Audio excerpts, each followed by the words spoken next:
नमस्कार साथियों, मैं प्रखर आपका इस YouTube चैनल पे बहुत बहुत स्वागत करता हूं।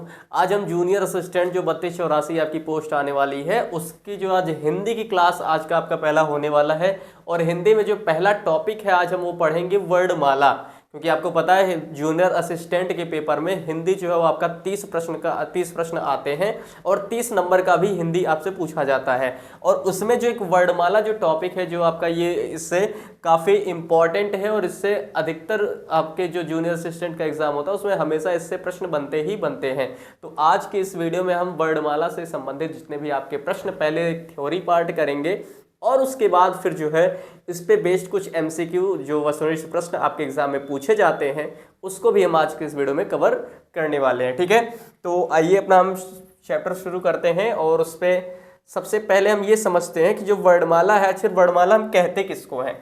सबसे पहले हमको यही समझना है कि वर्णमाला हम कहते किसको हैं। तो वर्णमाला समझने से पहले हमको वर्ड समझना पड़ेगा। ठीक है, वर्णमाला समझने से पहले हमको वर्ड समझना पड़ेगा कि वर्ड क्या होता है। अगर वर्ड हमको पता चल जाए तो वर्डों की जो व्यवस्थित समूह होता है उसी को हम वर्णमाला बोलते हैं। ठीक है, अगर आपसे वर्णमाला की डिफिनीशन पूछी जाए कि वर्णमाला का डिफिनीशन क्या होता है तो आप क्या बताएंगे कि जो वर्डों के व्यवस्थित समूह होते हैं। ठीक है, वर्डों के व्यवस्थित समूह को ही क्या बोलते हैं, व्यवस्थित समूह को। ठीक है, वर्डों के व्यवस्थित समूह को ही क्या बोला जाता है, वर्णमाला बोली जाती है। ठीक है, इसी समूह को हम वर्णमाला बोलते हैं। ठीक है, तो प्रश्न ये उठता है कि सर ठीक है, अच्छा आपने बता दिया कि वर्डों के जो व्यवस्थित समूह होते हैं उसी को हम वर्णमाला बोलते हैं। तो ये वर्ड क्या होते हैं, पहले किसका जो है आपको समूह करना है। ठीक है, वर्ड क्या होता है, तो वर्ड का डिफिनीशन देखिए क्या है। वर्ड का डिफिनीशन है कि वह सबसे छोटी ध्वनि जिसके और टुकड़े नहीं किए जा सकते हैं। ठीक है, इसका मतलब क्या है, जैसे देखिए यहाँ पे आ लिखा हुआ, अब हम आ को और छोटा नहीं कर सकते हैं। मतलब आ ऐसे लिख दिया हमने, आ को और छोटा नहीं लिख सकते। जैसे एग्जाम्पल देखो, मान लो चलो जल लिखा है। ठीक है, जल लिखा है तो जल में हम जा अलग कर दिए, ला अलग कर दिए, इसके हम टुकड़े कर सकते हैं, लेकिन अब जा को और ज्यादा टुकड़े उसके नहीं कर सकते हम। तो इसका मतलब यह है कि वह छोटी से छोटी इकाई जिसका हम और ज्यादा टुकड़े या उसको और ज्यादा हम तोड़ नहीं सकते हैं उसको हम क्या बोलते हैं, वर्ड बोलते हैं। ठीक है, उसको क्या बोलते हैं, वर्ड बोलते हैं। जैसे एग्जाम्पल में देखिए क्या है, आपका आ है, ई है, वाह है, चा है, का है, ख है इत्यादि। मतलब ये सभी जो है आपके क्या हैं, ये वर्ड हैं। ठीक है, समझ में आया। अच्छा, आपसे प्रश्न ये पूछा जाता है भाषा की सबसे छोटी इकाई बताइए। भाषा की सबसे छोटी इकाई, भाषा की सबसे छोटी इकाई बताइए, प्रश्न आपसे ये पूछा जाता है। और प्रश्न आपका ये दो तरीके से पूछा जाता है। एक तो आपसे ये पूछा जाएगा कि सबसे छोटी इकाई बताइए, एक पूछा जाएगा कि भाषा की सबसे छोटी लिखित इकाई बताइए। ठीक है, एक आपसे लिखित इकाई पूछा जाएगा और एक तरीके से आपका एक लिखित इकाई पूछा जाता है। और ऐसे ही एक पूछा जाएगा आपसे कि मौखिक इकाई बताइए, भाषा की सबसे छोटी मौखिक इकाई कौन सी है। तो अगर यहाँ पे हम बात करें, भाषा की जो सबसे छोटी इकाई होती है वो क्या है, वो ध्वनि है। ठीक है, भाषा की जो सबसे छोटी इकाई है वो ध्वनि है। और सबसे छोटी अगर लिखित इकाई की बात की जाए तो सबसे छोटी जो लिखित इकाई है वो आपका वर्ड है। ठीक है, वर्ड है। ठीक है, समझ में आया। ऐसे ही आपसे पूछा जाता है भाषा की सबसे छोटी सार्थक इकाई। ये प्रश्न ये भी बनता है कि भाषा की सबसे छोटी जो सार्थक इकाई है उसको क्या कहते हैं। मतलब ये जो आपका का हो गया, ई हो गया, वाह हो गया, इन सब का कोई अर्थ नहीं निकलता। मैं केवल ऐसा लिख दूं आ, इसका कोई अर्थ है, कोई अर्थ नहीं है। लेकिन अगर मैं आपसे लिखूं जल, ठीक है, अगर मैं लिखूं जल तो इसका मतलब निकलता है हाँ जल मतलब पानी होता है। तो जो सबसे छोटी इकाई होती है उसको हम क्या बोलते हैं, शब्द बोलते हैं। और ये सबसे छोटी सार्थक इकाई है। ठीक है, ये सबसे छोटी कौन सी इकाई है, सार्थक इकाई है। तो ये सब अभी तक हमने किसके बारे में पढ़ा, वर्ड के बारे में पढ़ा। क्या क्या चीज़ें पढ़ी, पहले वर्ड क्या होता है, जो भाषा की सबसे छोटी इकाई होती है जिसके हम और ज़्यादा टुकड़े नहीं कर सकते और ज़्यादा तोड़ नहीं सकते हैं, वो आपका वर्ड होता है। और वर्डों के ही व्यवस्थित समूह को जो है हम क्या बोलते हैं, वर्णमाला बोलते हैं। वर्ड, या फिर आपसे पूछे भाषा की सबसे छोटी इकाई कौन सी है तो आप क्या बताएंगे, ध्वनि बताएंगे। भाषा की सबसे छोटी लिखित इकाई कौन सी है, तब आपका आंसर क्या निकल कर आएगा, आपका आंसर आएगा कि जो सबसे छोटी लिखित इकाई होती है वो वर्ड होती है। और भाषा की सबसे छोटी जो सार्थक इकाई होती है वो क्या है, शब्द हैं। ठीक है, अब हम वर्डों पे बातें हैं कि वर्ड जो है तो वो कितने प्रकार के होते हैं। उनके प्रकार की अगर बात की जाए तो वर्ड जो हो हिंदी भाषा में जो वर्ड होते हैं वो कितने प्रकार के होते हैं, तो 2 प्रकार के होते हैं, ठीक है। कितने? 2 प्रकार के। कौन कौन से? स्वर होते हैं और दूसरा क्या होता है? व्यंजन होता है। स्वर को इंग्लिश में हम वॉवेल बोलते हैं, व्यंजन को इंग्लिश में हम कॉन्सोनेंट बोलते हैं, ठीक है। अच्छा, स्वर क्या होता है? वे वर्ड जिनके उच्चारण में किसी अन्य वर्ड की सहायता की आवश्यकता ना पड़े, मतलब ऐसे वर्ड जिनके उच्चारण में किसी अन्य वर्डों की सहायता की आवश्यकता ना पड़े, ऐसे वर्डों को हम क्या बोलते हैं? स्वर बोलते हैं। जैसे आ बोला गया, अब आ लिखने के लिए हमको किसी और वर्ड की आवश्यकता नहीं पड़ रही है। ऐसे ही हम अगर बोले ई हो गया, ठीक है, ई लिखने के लिए हमको किसी और वर्ड की आवश्यकता नहीं पड़ेगी। ऐसे हम लिखें ऊ जो है, ठीक है। तो ये सब जो आपके वर्ड हैं, इनको लिखने के लिए, इनको बोलने के लिए हमें किसी और वर्ड की आवश्यकता नहीं पड़ रही है। तो ये सब क्या है हमारे, इनको हम स्वर कहते हैं। ऐसे दूसरा आपका क्या है? दूसरा जो वर्ड है वो व्यंजन है। आपसे डायरेक्ट प्रश्न ये पूछा गया कि वर्ड के कितने भेद हैं, तो वर्ड के 2 भेद होते हैं, एक स्वर होता है, एक व्यंजन होता है, ठीक है। अब इसमें हम जिन वर्डों को बोलने के लिए स्वर की आवश्यकता होती है, स्वर की सहायता की आवश्यकता होती है, उनको हम व्यंजन बोलते हैं। जैसा भी आपसे बोला जाए का अगर लिखा जा रहा है तो यहाँ पे का इस तरीके से लिखा जाएगा, ठीक है। इसके पीछे आपको आ की आवाज दिखेगी, का, आ की आवाज आपको मिल रहा है बार में। आप बोलेंगे, कभी बोल के प्रयास करिए, का आप बोल रहे हैं तो आ की आवाज बाद में आ रही है, मतलब ये स्वर की आवश्यकता पड़ रही है। और जिन वर्डों को बोलने के लिए, जिनका उच्चारण करने के लिए हमें स्वर की आवश्यकता पड़ती है, उनको हम क्या बोलते हैं? व्यंजन बोलते हैं। तो वर्ड कितने प्रकार के हैं? 2 प्रकार के हैं, एक स्वर है, एक व्यंजन है, जो स्वतंत्र रूप से बोले जा सकते हैं, जिन्हें किसी अन्य वर्डों की आवश्यकता नहीं पड़ती है, वे स्वर कहलाते हैं। और जिन वर्डों को उच्चारण करने के लिए हमें स्वर की आवश्यकता होती है, उसको हम क्या बोलते हैं? व्यंजन बोलते हैं। एग्जाम्पल आपको समझ में आ गया होगा। आई थिंक ये स्लाइड से आपको अच्छे तरीके से समझ में आया होगा। अब अगली स्लाइड पे हम देखते हैं और समझते हैं अगला जो है ये चीज़ें क्या है, ठीक है। अब प्रश्न ये भी पूछा जाता है, हिंदी वर्णमाला में कितने जो है अक्षर होते हैं कुल? तो प्रश्न देखिए, इसका आंसर क्या होगा। अगर आपसे मूल रूप से पूछा जाए तो कितने होते हैं? 52 होते हैं, ठीक है, जिनमें 11 स्वर होते हैं और 33 व्यंजन होता है, ठीक है। कितने? 11 स्वर हैं, ठीक है, 11 स्वर है और 33 क्या है? व्यंजन है, 33 व्यंजन है। तो 33 और 11 ये टोटल आप ऐड करिए, देखिए कितना आता है। तो आप टोटल जब ऐड करेंगे तो फिर देखिए 33 और 11 टोटल ऐड करेंगे आप, तो आपको कितना मिलेगा? 44 मिलेगा, आई थिंक। हाँ बताइए, 44 मिलेगा, 44 मिलेगा। उसमें फिर संयुक्त व्यंजन 4 होते हैं, इस 4 को और ऐड कर देंगे तो आपको कितना मिलेगा? ये 48 मिल जाएगा। और उसके बाद फिर जो है द्विगुण या उच्छिप्त व्यंजन जो आपके 2 हैं, इसको भी ऐड करोगे तो आप 52 मिल जाएगा। और फिर लास्ट में आपके कितनी क्या चीज़ें हैं? अयोग व अंग और अह। तो टोटल 52 आपको देखने को मिल जाएगा, ठीक है। मतलब हिंदी वर्णमाला में कुछ 52 अक्षर होते हैं, जिसमें से 11 स्वर है और फिर 33 जो है वो क्या? व्यंजन है। अच्छा, 11 स्वर कौन कौन से है? देखिए, अ ई, ठीक है, और उ है, री है, ए ओ औ, ठीक है। ये आपके 11 स्वर हैं। और संयुक्त व्यंजन, अच्छा संयुक्त व्यंजन को क्यों बोला जा रहा है? देखिए, छा, एक सेकेंड, छा है, उसके बाद फिर त्रा है, उसके बाद ज्ञा है, उसके बाद फिर कौन सा है? श्रा है, ठीक है। ये जो 4 आपके क्या हैं? ये संयुक्त व्यंजन है। संयुक्त व्यंजन मतलब किसी 2 जो है व्यंजन से ये मिलकर बने हुए हैं, ठीक है, 2 व्यंजन से। जैसे अभी आप देखोगे छा जो है किस किस से मिल से बना है? तो का प्लस शा से मिलकर बना है आपका कौन सा? ये छा, ठीक है। ऐसे ही त प्लस रा से मिल के बना है त्रा, ठीक है। उसके बाद ऐसे ही ज्ञा जो है, ये आपका ज प्लस इया, ठीक है, ज प्लस इया, इससे मिलके आपका ज्ञा बना है, ज्ञा से ज्ञानी। और ऐसे श्रा है आपका, ये आपका किससे मिलके बना है बताइए? श्रा जो आपका श प्लस रा, ये आपका श्रा, ये इस तरीके से मिलके बना है आपका। इसलिए जब 2 व्यंजन से मिलके बना हुआ है, इसलिए इसको संयुक्त व्यंजन बोलते हैं, ठीक है। उसके बाद द्विगुण या उक्षिप्त व्यंजन किसको बोलते हैं? तो ये द्विगुण व्यंजन जो है आपके, ये 2 हैं आपका, ड़ और ढ, ठीक है, ड़ ढ, ये आपके क्या है? द्विगुण व्यंजन है। और अयोग वा की बात करें तो अंग और अह जो आपके स्वर में आते हैं, ये आपके अयोग वा है। अंग को हम क्या बोलते हैं? अनुनासिक बोलते हैं, ठीक है। अंग को क्या बोला जाता है? अनुनासिक बोला जाता है। और आह को क्या बोलते हैं? हम विसर्ग बोलते हैं, ठीक है। आह को क्या बोलते हैं? विसर्ग। और ये दोनों ही क्या होते हैं? आपके अयोग वाह होते हैं, ठीक है। क्या होते हैं, अयोगवाह होते हैं। आई होप ये पूरा आपको अच्छे तरीके से समझ में आया होगा।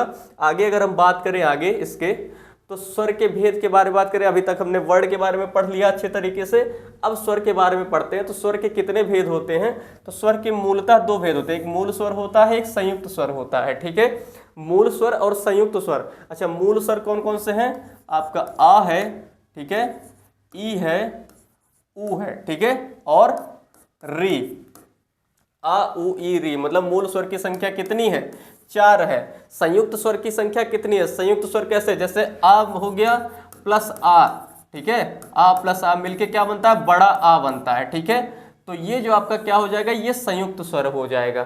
ठीक है, ऐसे अगर हम बात करें, आ हो गया, उसके बाद फिर ई, ठीक है, आ और ई मिलके क्या बनता है, ए बनता है। ठीक है, तो आपके क्या हो गए, ये संयुक्त स्वर हो गए। समझ में आया। इस तरीके से आपके जो आ हो गए, ए हो गए, ये सब आपके ऐसे ही। उसके बाद आप देखोगे आ उ ओ हो गया, ठीक है, ये सब क्या है, आपके संयुक्त स्वर हैं। अब मूल स्वर के कितने भेद है, तो मूल स्वर के जो है 3 भेद है, एक हर्ष स्वर है, एक दीर्घ स्वर है, एक प्लुत स्वर है। ठीक है, हर्ष स्वर क्या होता है, आ ई उ री, आ ई उ री, ये सब आपके क्या है, हर्ष स्वर है। ठीक है, उसके बाद दीर्घ स्वर की बात की जाए, इसमें देखिए बड़ा की मात्रा लगा है, इसलिए दीर्घ वो लगे, आ हो गया, ई हो गया, ऊ हो गया, ए हो गया, ए हो गया, ओ हो गया, अंग हो गया। ठीक है, ये आपके क्या है, ये दीर्घ स्वर है। प्लुत स्वर कौन सा है, तो प्लुत स्वर का जो आपको इस तरीके से आपको देखने को मिलेगा, इसका जो साइन होता है, चिन्ह होता है, जो इसका जो चिन्ह होता है वो इस तरीके से होता है, या जिसके हम कह सकते हैं उच्चारण में हमको दीर्घ स्वर की दुगुना भी जो है क्या निकलती है, आवाज निकलती है, जैसे ओम। ठीक है, ओम अगर आप बोलते हो तो ओम में इस तरीके से होता है, ओम इस तरीके से लिखा जाता है। तो मतलब जिसपे हमको ज्यादा बल देना पड़ता है, किससे, दीर्घ स्वर से भी ज्यादा। हर्ष स्वर में क्या होता है, बहुत कम समय लगता है, जैसे अ ई उ, बहुत कम समय। दीर्घ स्वर में उससे दुगना समय लगता है, आ ई ऊ। ठीक है, और ऐसे प्लुत स्वर में जो होता है, जो इसका भी दुगना समय लगता है, मतलब ओम। ठीक है, इस तरीके से है ये। क्लियर है, तो ये आपका प्लुत स्वर होता है। मतलब स्वर कितने भेद, मूलतः 2 भेद होते हैं, एक मूल स्वर होता है, एक संयुक्त होता है। मूल स्वर कितने भेद होते हैं, 3 होते हैं, आ ई उ री और आ ई उ ए ओ औ, ये आपके दीर्घ स्वर हैं। और प्लुत स्वर को जो कहें वो कौन से, ये इस तरीके का होता है। ठीक है, आपसे पूछा जाएगा ओम में कौन सा स्वर है, तो आपसे प्लुत स्वर जो है इसका आंसर याद रखिएगा। ऐसे एक संवृत होता है, संवृत विवृत। ठीक है, संवृत विवृत, ये भी 2 स्वर होते हैं, एक समृत स्वर होता है, एक विवृत स्वर होता है। ठीक है, एक समृत स्वर होता है, एक विवृत स्वर होता है, तो इसके बारे में भी जानते रहिए। समृत स्वर कौन सा होता है और विवृत स्वर मतलब जिसके बोलने में हमको कम समय लगता है, ठीक है, वो आपका समृत स्वर होता है। और विवृत स्वर में जिसमें बोलने में अधिक समय लगता है, जैसे आ, ठीक है, आ, ये आपके क्या है, ये विवृत स्वर है। और ये छोटा सा आप छोटा हो गया, ये सब आपके क्या है, ये समृत स्वर है। ठीक है, आई होप ये पूरा आपको अच्छे से समझ में आया होगा। आगे हम बढ़ते हैं। आगे अगर बात करें हम, ये अब व्यंजन पे आते हैं। व्यंजन अभी क्या है, व्यंजन के बारे में हमने पढ़ा था। व्यंजन क्या है, व्यंजन जिसको उच्चारण करने में हमें स्वर की सहायता की आवश्यकता पड़ती है, उसको हम व्यंजन बोलते हैं। संख्या व्यंजन की कितनी है, तो 33 है। ठीक है, 33 व्यंजन में हम पहले पढ़ते हैं किसके बारे में, स्पर्श व्यंजन के बारे में। इसकी जो संख्या होती है वो कितनी होती है, 25 होती है। आप देख लीजिए यहाँ पे, इसको हम बोलते हैं का वर्ग। ठीक है, इसको बोलते हैं का वर्ग, इसको बोलते हैं हम चा वर्ग। ठीक है, इसको बोलते हैं क्या, चा वर्ग। इसको बोलते हैं हम क्या, टा वर्ग बोलते हैं। ठीक है, इसको टा वर्ग बोलते हैं। इसको क्या बोलते हैं, इसको ता वर्ग बोलते हैं। ठीक है, इसको ता वर्ग बोलते हैं और इसको फिर पा वर्ग बोलते हैं। ठीक है, पा वर्ग। हर एक वर्ग में आप देखोगे 5 अक्षर हैं, यानी 1 2 3 4 5 अक्षर हैं। और ये 5 आपका 1 2 3 4 5 5 है, तो मतलब 5 5 25 टोटल जो संख्या होती है इसके स्पर्श व्यंजन की वो 25 होती है। अच्छा, आपसे प्रश्न पूछा जाता है, इनको जो बोलने का उच्चारण करने का जो स्थान है वो कहाँ से है। ठीक है, मतलब आपसे पूछा जाता है कि दंत से है, कंठ से है, मूर्धन्य से है, या फिर जो है तालु से है। ठीक है, इस तरीके से क्वेश्चन ये पूछा जाता है। तो इसका एक शॉर्ट ट्रिक है, आप याद रख सकते हो। वो शॉर्ट ट्रिक क्या है, शॉर्ट ट्रिक की अगर हम बात करें तो यहाँ पे इस तरीके से आप KTM 2, ठीक है, इस तरीके से आप याद करो। एक शॉर्ट ट्रिक इसका क्या है, ये KTM 2। ठीक है, KTM एक बाइक होती है, आपको पता है। आपको याद भी होगा, KTM एक बाइक होती है, तो KTM 2 इस तरीके से आप याद रख सकते हो अगर, हाँ लेकिन वर्णमाला याद होनी चाहिए, क्या गंगा ये चीज़ें आपको याद होनी चाहिए, ठीक है। तो KTM 2 मतलब के से मतलब क्या हो जाता है, कंठ, ठीक है, कि मतलब कंठ, मतलब जो का वर्ग है उसका उच्चारण हम कहाँ से करते हैं, कंठ से, मतलब शुरुआत कंठ से होती है, बोलने का हम शुरुआत करते हैं वो कंठ से ही करते हैं, अपने गले से। कंठ मतलब क्या होता है, गला, गले से हम शुरुआत करते हैं, मतलब पहला वर्ग जो होगा वो कंठ होगा, ठीक है। गले के बाद कहाँ पे आप आएंगे, जो देखिए च छ ज ज ये मतलब तालू पे, अपनी जीभा पे आएंगे आप, जीभ पे, ठीक है। तो तालु होता है ये आपका दूसरा जो वर्ग आपका वो कौन सा है, तालु है, ठीक है, या तालब भी इसी को बोलते हैं। कहीं पे अगर आपको तालब भी इस तरीके से लिखा हो तो इससे कंफ्यूज नहीं होना है, ठीक है। उसके बाद फिर जो ट वर्ग है, ट ठ, तो इसमें आप देखोगे ट क्या होता है, मतलब जो आपकी ये जीभ है ये आपके ऊपर वाले पे चढ़ जाके टच करती है, ठीक है, इस तरीके से मुड़ जाता है और टच करती है, तो इसमें ट ठ ड ढ, तो ये आपका मूर्धन्य है, ठीक है, ये आपका क्या है, ये मूर्धन्य है, ये मूर्धन्य है। उसके बाद फिर त, फिर अब आप मूर्धन्य हो गया, अब उसके बाद आगे बढ़ेंगे तो आप दांत पे आ जाओगे, अपने दांत पे आ जाओगे, यानी त थ द ध न, इसमें आप देखोगे तो आपके दांत जो है स्पर्श हो रहे हैं, तो ये आपका दंत हो जाएगा, ठीक है, ये आपका क्या हो जाएगा, ये दंत हो जाएगा। उसके बाद फिर जो है लास्ट में प फ, इसमें आप जब ये वाला वर्ग बोलोगे प वर्ग, तो प फ, इसमें देखो अपना होठ आपका टच हो रहा है, ठीक है, तो लास्ट में आपका कौन सा आ जाता है, ये ओष्ठ आ जाता है, लास्ट में कौन सा आ जाता है, ये ओष्ठ आ जाता है, ठीक है। तो इस तरीके से आप बहुत आसानी से इसको याद रख सकते हैं KTM 2 से, यानी कंठ, तालु, मूर्धन्य, दंत और ओष्ठ। का वर्ग जो है वो आपका कंठ पे है, चा वर्ग जो पूरा है वो तालु से है, टा वर्ग जो है वो आपका मूर्धन्य है, ता वर्ग जो आपका वो दंत से है, और फिर पा वर्ग जो आपका वो ओष्ठ से है, ठीक है। उसके बाद अगर हम बात करें जो अंतस्थ व्यंजन है, अंतस्थ व्यंजन किसको किसको बोलते हैं, य र ल व, जो अंतस्थ व्यंजन की संख्या कितनी है, तो टोटल 4 है, और कौन कौन से है, य है, र है, ल है, व है, ठीक है, इसको हम क्या बोलते हैं, अंतस्थ व्यंजन बोलते हैं। उष्म व्यंजन क्या किसको बोलते हैं, उष्म व्यंजन आपका श है, श है, श है, स है, और इसकी भी संख्या कितनी है, 4 है। तो टोटल आपके जो उष्म व्यंजन है वो कितने हैं, 4, मतलब जिसको बोलने या उच्चारण करते समय जो आपका संघर्ष होता है, संघर्षी इसको भी बोलते हैं, ठीक है, संघर्षी भी इसको बोलते हैं। और गर्म हवा बाहर अंदर से निकलती है, ठीक है, गर्म हवा अंदर से निकलती है, उसी को हम क्या बोलते हैं आपका, इसी को हम बोलते हैं उष्म व्यंजन, श श स ह, ठीक है। अच्छा, ये चा वर्ग जो है इसको स्पर्श संघर्षी व्यंजन बोला जाता है इसको, ठीक है, स्पर्श संघर्षी व्यंजन बोला जाता है किसको, चा वर्ग को, ठीक है। प्रश्न ये भी कई बार पूछा गया आपसे कि स्पर्श संघर्षी व्यंजन कौन कौन से हैं, तो वो चा छा जा ये सब जो है आपके ये स्पर्श संघर्षी व्यंजन कहलाते हैं, ठीक है। आई होप ये पूरा आपको अच्छे से समझ में आया होगा। आगे बात करें, हम आगे बढ़े, अब आगे देखिए आपका जो प्रश्न ये भी पूछा जाता है आपका अल्प प्राण महाप्राण, ठीक है। अल्प प्राण क्या होते हैं, महाप्राण क्या होते हैं, मतलब उच्चारण के स्थान के उसके अकॉर्डिंग, मतलब जो श्वास है उसके अकॉर्डिंग या उसके तहत जो है विभाजन जो किया जाता है व्यंजन का, वो अल्प प्राण और महाप्राण 2 तरीके से किया जाता है, ठीक है। देखिए अल्प प्राण क्या है, परिभाषा इसकी देखिए, जिन व्यंजनों के उच्चारण में बहुत कम वायु या श्वास जो है निकलती है, ठीक है, उसको हम क्या बोलते हैं, अल्प प्राण बोलते हैं। उदाहरण क्या, का है, गा है, चा है, ज है, टा है, ता है, मतलब इसका सीधा सा मतलब ये है कि व्यंजन का, ठीक है, व्यंजन आप जो है व्यंजन का पहला पद, तीसरा पद, और फिर पहला और तीसरा, और बताइए पहला और जो तीसरा पद होता है वो कौन सा होता है आपका, बताइए। पहला और तीसरा जो पद है उसको हम क्या बोलते हैं, अल्प प्राण बोलते हैं, ठीक है। पहला और तीसरा पद जो है वो अल्प प्राण कहलाता है। और उसके साथ साथ अंतस्थ व्यंजन, अंतस्थ व्यंजन मतलब कौन से, य र ल और व, ये जो आपके हैं ये, और फिर पहला और तीसरा जो है उसको हम क्या बोलते हैं, अल्प प्राण बोलते हैं। जैसे भी देखिए यहाँ पे हम लिखे क ख ग घ, ठीक है, तो इसमें पहला वर्ड जो ये है, पहला और तीसरा, ये आपके क्या हो जाएंगे, ये अल्प प्राण हो जाएंगे, ठीक है। ये कौन से हैं, अल्प प्राण हैं, ठीक है, समझ में आया। ऐसे ही हिंदी वर्णमाला में कितने अल्प प्राण है, टोटल 19 हैं, ठीक है, इसकी संख्या भी याद रखिए। महाप्राण क्या होता है, महाप्राण जिन व्यंजनों के उच्चारण में अधिक वायु या श्वास निकलती है उसको हम क्या बोलते हैं, महाप्राण बोलते हैं। उदाहरण देखिए, ख ग छ झ ट ठ ढ थ द, मतलब इसका क्या है कि जो आपका व्यंजन होता है, ठीक है, जो व्यंजन है या जो स्पर्श व्यंजन है उसका जो दूसरा और चौथा पद है, ठीक है, दूसरा और चौथा पद जो है वो क्या होता है आपका, वो होता है आपका महाप्राण। मतलब पहला और तीसरा पद जो है वो अल्प प्राण है और दूसरा और चौथा पद जो है वो कौन सा है, आपका महाप्राण है। ठीक है, तो देखिए अब यहाँ पे ये कौन सा है, ये दूसरा है, ये चौथा है, तो दूसरा और चौथा पद जो है ये आपका कौन सा हो जाएगा, ये महाप्राण हो जाएगा। ठीक है, समझ में आया। इसकी जो कुल संख्या होती है वो कितनी होती है, 14 होती है। और इसके साथ दूसरे और चौथे पद के साथ साथ जो ऊष्म व्यंजन होते हैं, ऊष्म व्यंजन कौन कौन से हैं बताइए, श है, श है, ठीक है, श है और फिर हा है, ये सब क्या है, ऊष्म व्यंजन है।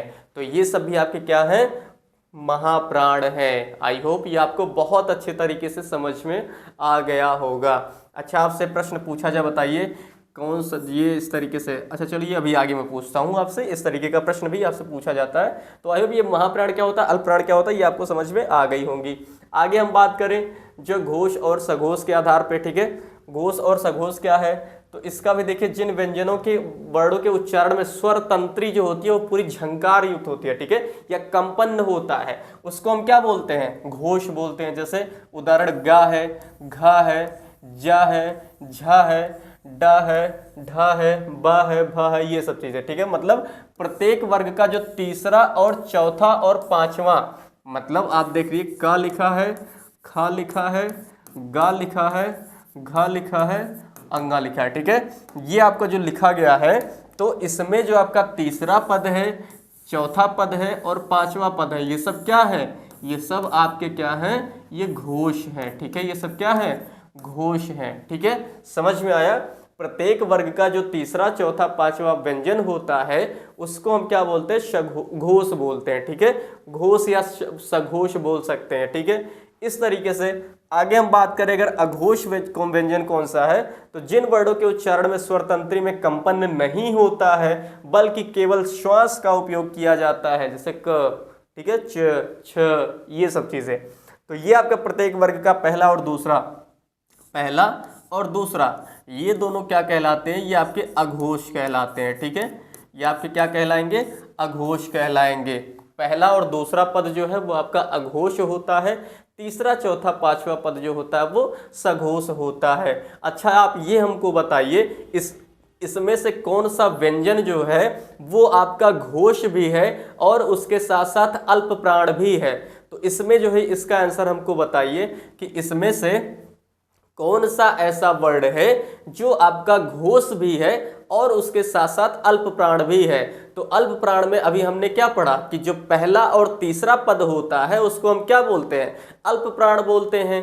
और फिर घोष में हमने क्या पढ़ा कि तीसरा चौथा पांचवा पद जो होता है वो घोष होता है। तो कॉमन दोनों में क्या आ रहा है, तीसरा पद। तो तीसरा पद इसमें क्या है, क ख, यानी पहला और तीसरा पद आपका अल्प प्राण है, तो पहला तो होगा नहीं, ये तीसरा वाला, और तीसरा चौथा पांचवा आपका घोष होता है। तो मतलब जो गा वर्ड है ये आपका क्या हो जाएगा, ये आपका अल्प प्राण भी है और घोष भी है। ठीक है, आई होप ये अच्छे तरीके से आपको बहुत ही समझ में आ गया होगा। आगे अगर हम बात करें, कुछ प्रश्न यहाँ पे भी आपसे पूछे जाते हैं, उसको भी मैं आपके पास लेके आया हूँ। देखिए इसमें से कौन कौन सा प्रश्न आपका है। देखिए पार्श्विक व्यंजन कौन कौन सा है, इसमें आपसे ये प्रश्न पूछा जाता है, कई बार आपसे पूछा भी गया है। पार्श्विक व्यंजन कौन सा होता है, पार्श्विक व्यंजन ला होता है। ठीक है, ये याद कर लीजिए। लुंठित या प्रकंपित व्यंजन कौन सा होता है, तो रा होता है। उसके बाद अर्धस्वर या संघर्षहीन ध्वनि कौन सी होती है, तो या व। ठीक है, ये प्रश्न डायरेक्ट आपसे एग्जाम में पूछे गए हैं। स्पर्श संघर्षी व्यंजन चा वर्ग पूरा जो मैंने अभी आपको बताया, चा वर्ग जो है वो आपका स्पर्श संघर्षी व्यंजन है। ठीक है, कोमल तालव्य व्यंजन कौन सा है, तो कोमल तालव्य व्यंजन जो है आपके का वर्ग है। ठीक है, कोमल तालव्य व्यंजन है जो वो का वर्ग है। उसके बाद वर्त व्यंजन या दंतमूल व्यंजन कौन से हैं, तो सा है, रा है, ला है और ना है, ये सब आपके दंतमूल व्यंजन है। प्रश्न आपसे डायरेक्ट ये एग्जाम में पूछा गया कि दंतमूल व्यंजन कौन से हैं, तो स है, रा है, ला है और ना है। ठीक है, उसके बाद काकल्य फिर या स्वर यंत्रमुखी या बोध प्राण उरस्य वर्ण, ये सब नाम एक दूसरे याद रखिए। काकल्य है, स्वर यंत्रमुखी है, बोध है, प्राण है, उरस्य वर्ण है, कौन कौन से हैं, तो वो इकलौता आपका कौन सा है, वो हाँ है। ठीक है, तो आई होप स्क्रीनशॉट अगर लेना चाहे तो आप ले सकते हैं। उसके बाद फिर हम आगे बढ़े, आगे हम देखिए इसमें क्या है, स्थान के आधार पर कंठ स्वर। अच्छा, ये जो स्वर आपके हैं, ठीक है, जो स्वर आपका है उसमें भी आपसे पूछा जाता है कि ये आ और आ जो है ये किस जो है कहाँ से इसका उच्चारण किया जाता है, तो कंठ से इसका उच्चारण किया जाता है, ठीक है, कंठ से। अ और आहा जो विसर्ग आपका है इनका उच्चारण जो होता है वो कंठ से किया जाता है। तालव्य स्वर कौन कौन से? ई और ई जो है वो तालव्य स्वर हैं। ओष्ठ स्वर कौन से हैं? उ और ऊ, ठीक है, उ जो है वो ओष्ठ स्वर है। उ आप देखिए ओष्ठ जो आपका बटुर रहा है पूरा, ये मिल रहा है, ठीक है। मूर्धन्य स्वर क्या? री में कर दो तो ये आपके जो जीवा है वो ऊपर जाके टच कर रही है, तो ये आपका मूर्धन्य है, ठीक है। ऐसे कंठ तालव्य मतलब कंठ से और तालव्य से आए, ठीक है, कंठ और तालव्य दोनों आ रहा है इसमें। उसके बाद कंठ ओष्ठ यानी कंठ और ओष्ठ ओ, ये देखिए ओ नीचे से अंदर से आवाज यानी आ है तो अंदर से आवाज आ रही है। उसके बाद फिर मात्रा लो तो ओष्ठ ओ, ठीक है। आप देखिए इस तरीके से आ आपका क्या है? एक कंठ हो गया, ठीक है, और ऊ आपका क्या है? ओष्ठ हो गया। तो आ ऊ से ही आपका क्या बनता है? ओ बनता है ना। आ और ऊ से मिलकर के क्या बनता है आपका? ये ओ बनता है। तो ये अगर आपका कंठ है और ये आपका ओष्ठ है, ठीक है, ये आपका ओष्ठ है, तो ये दोनों मिलके आपका ये ओ जो बन रहा है तो ये कंठोष्ठ हो जाएगा ना। बताइए, ये कंठोष्ठ हो जाएगा, ठीक है। तो इस तरीके से आप दो ही अगर ये याद कर ले रहे तो ये आसानी से याद हो जाएगा। ऐसे ही आ ए है, जो आ देखिए आ होता है, ठीक है, यहाँ पे बात करें आ होता है, ठीक है, आ प्लस ई क्या होता है? ये ए होता है। तो आ आपका कंठ है, ठीक है, आ कंठ है। उसका ई क्या है? ये तालव्य है ना, ये तालव्य है। तो कंठ तालव्य मिलके जो आपका ये ए हो नहीं जाएगा, ए की अगर हम बात करेंगे तो ये कंठ तालव्य होगा, है ना, कंठ तालव्य, ठीक है, समझ में आया। आ कंठ है, ई तालव्य है, तो दोनों मिलके कंठ तालव्य होगा, ए और ए। वही देखिए कंठ तालव्य स्वर यहाँ पे लिखे हुए हैं। तो आपको ये दोनों याद करना है और ये याद करना, तीन आप याद करिए, ये आपको इस तरीके से आसानी से याद हो जाएगा खुद ही, ठीक है। आई होप ये आपको बहुत अच्छे तरीके से समझ में आ गया होगा। और जितना भी आपको बताया गया इस आधार पे अब आपको प्रश्न करने हैं। आई होप वर्णमाला बहुत ही अच्छी तरीके से आपको सब कुछ चीजें बता दी गई। अब उस पर आधारित आपको कुछ प्रश्न यहाँ पे दिया गया है, उस प्रश्न को सॉल्व करिए और इसका आंसर आप लोग सभी लोग बताते चलिएगा। देखिए भाषा की जो सबसे छोटी इकाई है वो क्या है? सबसे छोटी इकाई की अगर बात की जा रही है तो इसमें देखिए शब्द है, व्यंजन है, स्वर है या वर्ण है। तो इसकी जो सबसे छोटी इकाई है वो कौन सी है? वर्ण है, ठीक है। भाषा की जो सबसे छोटी इकाई है उसको हम क्या बोलते हैं? वर्ण बोलते हैं। अच्छा, वर्णमाला किसको कहते हैं? शब्द के समूह को, वर्णों के संकलन को, या शब्द गणना को, या वर्णों के व्यवस्थित समूह को। तो इसका जो राइट आंसर होगा वो डी ऑप्शन होगा कि वर्णों के जो व्यवस्थित समूह होते हैं उसको हम क्या बोलते हैं? वर्णमाला बोलते हैं, ठीक है। आगे बात करें, अगला प्रश्न देखिए क्या है। निम्न में से कंठ ध्वनियां क्या है? अच्छा, कंठ से निकलने वाली ध्वनियां कौन कौन सी हैं बताइए। कंठ से निकलने वाली तो या और रा क्या कंठ से निकलती है? चा और जा कहाँ से निकलती है? तो तालव्य से निकलती है, ठीक है। कहाँ से? तालव्य से निकलती हैं। टा और ये कहाँ से? टा आपका मूर्धन्य है, ठीक है। टा क्या है? ये आपका मूर्धन्य है, तो ये तो होगा नहीं। या और रा क्या है? ये आपका अंतस्थ व्यंजन है, ठीक है, अंतस्थ व्यंजन है, अंतस्थ व्यंजन है, ठीक है। तो ये भी आपका नहीं है। ये जो आपका हमारा राइट आंसर का और खा जो आपका क्या है? ये कंठ ध्वनियां यानी कंठ से निकलती है ये, ठीक है, कंठ से निकलते हैं। तो ये हमारा राइट आंसर है। क्लियर है? का और खा यानी पहला और दूसरा पद। ये बताइए क्या होता है पहला और दूसरा? पहला और दूसरा जो पद है ये आपका अघोष भी होता है, ठीक है। क्या होता है? अघोष भी होता है, क्योंकि हमने पढ़ा था तीसरा चौथा पांचवा जो पद होता है वो घोष होता है और पहला और दूसरा पद जो होता है वो अघोष होता है, ठीक है। आगे बढ़े, स्थान के आधार पर बताइए कि मूर्धन्य व्यंजन कौन से है। मूर्धन्य यानी टा वर्ग होता है, तो टा वर्ग देख लीजिए इसमें से कौन सा है। ग और घ यानी ये क ख ग, ये पहला वर्ग है यानी ये कंठ है, ठीक है। ये कौन सा है? ये पहला वर्ग जो आपका है ये आपका कंठ है, तो ये आपका कंठ है, ये तो होगा नहीं, ठीक है। ज और झ चा वर्ग आया मतलब ये तालु है, ठीक है। चा वर्ग आया मतलब ये तालु है, तो ये भी नहीं होगा। ट ठ ड टा वर्ग में आपका ड ढ आ गया, मतलब हाँ यही हमारा राइट आंसर है, ठीक है। यही क्या है? राइट आंसर है। और प फ ये आपका क्या है? ओष्ठ है। प और फ जो है वो क्या है? ये ओष्ठ है, ठीक है।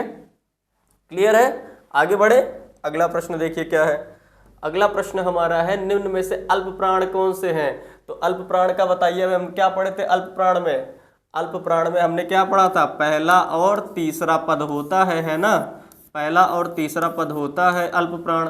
तो देखिए अल्प प्राण में अ आ क ग थ, था आपका ता के बाद था आता, मतलब दूसरा पद हो गया, तो ये तो नहीं होगा, ये ऑप्शन गलत है।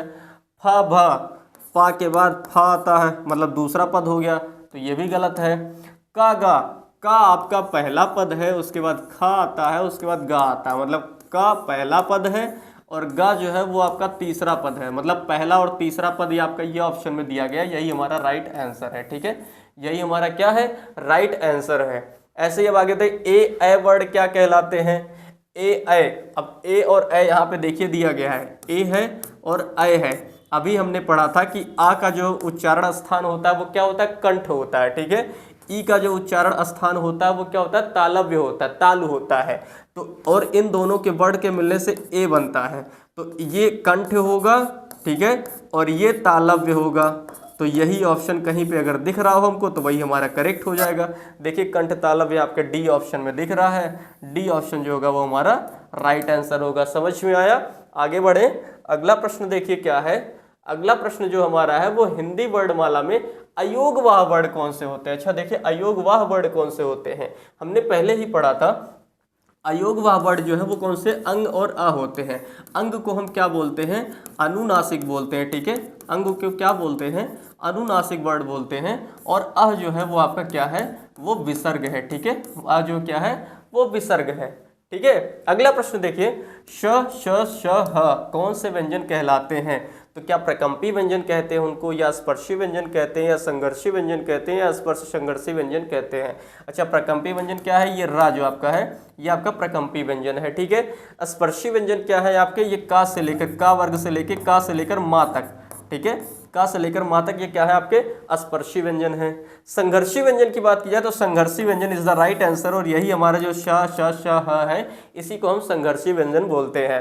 स्पर्श संघर्षी व्यंजन की बात की जाए तो जो चा वर्ग आपका है, ठीक है, जो चा वर्ग है इसी को हम क्या बोलते हैं, इसी को हम बोलते हैं स्पर्श संघर्षी व्यंजन। ठीक है, तो आई होप ये पूरा ऑप्शन आपको अच्छे तरीके से समझ में आ गया होगा। अगला ऑप्शन देखिए, अगला प्रश्न क्या है, निष्ठ प्रश्नों की बात करें। अगला प्रश्न तो इसमें क्या बोला, ज्ञा वर्ण किन वर्णों के संयोग से बनता है। तो अभी मैंने आपको सब बता दिया था, का किससे बनता है, सॉरी जो छा है वो किससे बनता है, त्रा है वो किससे बनता है, ज्ञा किससे बनता है, और फिर श्रा किससे बनता है। तो इसमें क्या पूछा गया आपका, ज्ञा वर्ण। अच्छा बच्चे अक्सर इसमें गलती करेंगे, ये टिक करके चले आएंगे, लेकिन ये हमारा गलत ऑप्शन होगा। ठीक है, जा आधा रहता है और इया पूरा रहता, तो ये जो ऑप्शन हमारा ये करेक्ट आंसर है। ठीक है, आधा जा और उसके बाद प्लस इया, इसके मिलने से क्या बनता है, ज्ञा बनता है, ज्ञा से ज्ञानी। ठीक है, आई होप आपको अच्छे तरीके से ये समझ में आ गया होगा। घा का उच्चारण स्थान कौन सा है। तो घा का पहले देखिए किस वर्ग में आता है, क ख ग घ, का वर्ग में आता है, और जब शुरुआत ही का वर्ग है यानी शुरुआत हम का से कंठ से ही करते हैं, तो का से कंठ आप देखिए कहाँ पे है, का से कंठ यहाँ पे है। आई होप आपको बहुत अच्छे तरीके से चीज़ें समझ में आ रही होंगी। आगे हम बात करें, अगला क्या है, अगला प्रश्न देखें तो निम्न में से कौन सा वर्ण जो है वो उच्चारण की दृष्टि से दंत नहीं है। अच्छा दंत नहीं है, तो दंत में हमने पढ़ा था क्या कि ता वर्ग जो आपका है वो आपका कौन सा है, ता वर्ग ही आपका दंत है। ठीक है, ता वर्ग जो है वही दंत है। अब ता वर्ग में देखिए कौन सा नहीं आता है, ता वर्ग में ता आता ही है, ता थ द दा भी आता है, धा आता है, न आता ये भी आता है, टा नहीं आता है, टा इसमें नहीं आता है।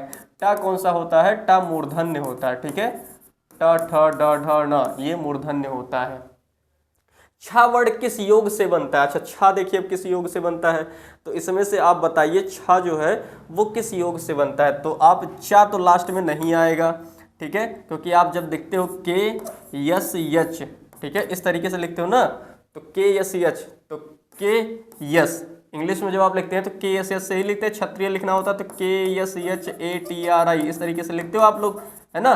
तो के से का और यस यच से सा, तो चा तो आएगा नहीं, छा तो आएगा नहीं, शा। अब शा में इस ये सा रहेगा कि ये सा रहेगा, तो ये सा रहेगा और इसमें नीचे लगेगा हलंत। ठीक है, नीचे क्या लगेगा, हलंत। तो ये हमारा जो होगा वो राइट आंसर होगा। ठीक है, ये हमारा जो होगा वो राइट आंसर होगा। आगे ऐसे ही आप जब क्या लिखते हो, त्रा लिखते हैं। ठीक है, आपका त्रा है तो त्रा को जब इंग्लिश में लिखते हो क्या लिखते हो, टी आर। ठीक है, तो टी से ता हो जाएगा और आर से रा हो जाएगा। इन दोनों के मिलने से ही क्या बनता है, त्रा बनता है। ठीक है, तो इस तरीके से भी याद रखिएगा। आगे बढ़े। अनुनासिक का संबंध किससे होता है? अनुनासिक का संबंध केवल नाक से, केवल मुंह से, केवल नाक और मुंह से, और इनमें से कोई नहीं। तो इसका जो राइट आंसर होगा वो नाक और मुंह दोनों होगा, क्योंकि अनुनासिक जो संबंध होता है वो आपके नाक और मुंह दोनों जगह से आवाज निकलती है। ठीक है, तो इसका जो राइट आंसर होगा वो सी ऑप्शन होगा। अगला प्रश्न देखिए क्या है, अनुनासिक व्यंजन कौन कौन से होते हैं? तो अनुनासिक व्यंजन जो होता है, जो प्रत्येक वर्ग का जो पंचमाक्षर होता है। ठीक है, पंचमाक्षर मतलब क ख ग घ अंगा।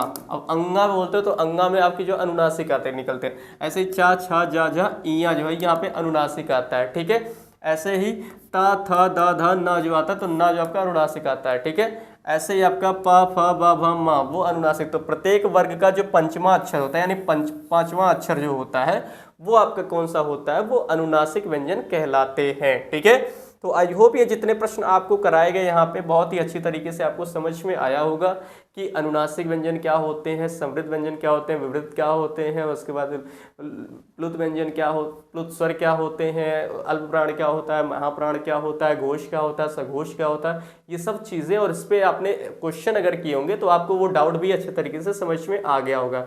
ये क्लास आपको कैसी लगी कमेंट बॉक्स में ज़रूर बताइएगा। अगर पसंद आया हो तो लाइक ज़रूर करिएगा, और फिर चैनल पर पहली बार अगर जुड़े हैं तो सब्सक्राइब जरूर कर लीजिएगा, क्योंकि अब आप यहाँ पे हिंदी, उसके बाद जीके जीएस और फिर यूपी के जीके जो है वो बहुत ही अच्छी तरीके से आपका जूनियर असिस्टेंट के लिए तैयार करवाया जाएगा। तो मिलते हैं नेक्स्ट वीडियो में। जय हिंद, जय भारत।